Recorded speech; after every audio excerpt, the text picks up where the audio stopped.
Welcome to Scythe. Today, we'll be providing an overview of how to make no-go zones with M.52. Remember, any area within your Mow Zone that you want M.52 to go around or avoid needs to have a no-go zone. There are two types of no-go zones: drop no-go zones and drive no-go zones.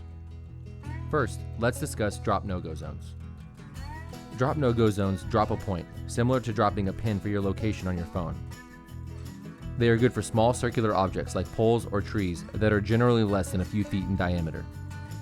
Drop no-go zones have a maximum size of 10 feet. To make a drop no-go zone, drive your M.52 within a few inches of the object in question, positioning the object at the front and center of the machine. Take care not to make contact with the object with your bump sensor, as you could damage the bump sensor. Select New No-Go Zone from the control panel. Then, select Drop No-Go Zone from the control panel. You'll be presented with an instruction telling you to drive to the area where you wish the no-go zone to be. Once you are certain you are in the desired position, you may dismiss this pop-up. Select Set to set the starting point of the no-go zone. You will then be prompted to choose the diameter size of your no-go zone in feet. You can increase or decrease the size with the selector buttons on your control panel. 2 feet can be a suitable size for something like a traffic sign or irrigation head. A larger setting like 4 or more feet should be used for a large tree. Make it larger than you think you may need. Select Save when the desired size is displayed. You will see a confirmation message, and you can either exit the creation flow or create another no-go zone.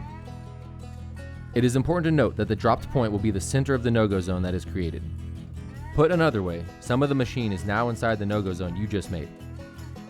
Let's move on to drive no-go zones.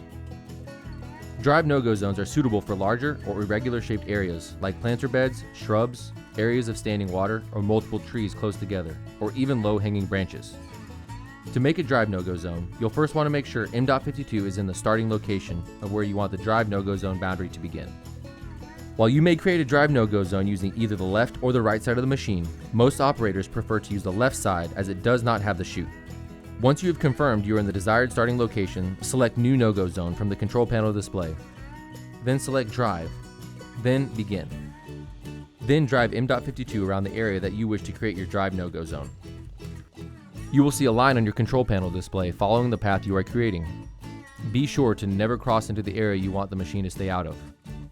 Once you have returned to your starting point, select Finish to complete the drive no-go zone creation. You will see a confirmation message, and you can either exit the creation flow by selecting Done or create another no-go zone. You have now created a drive no-go zone.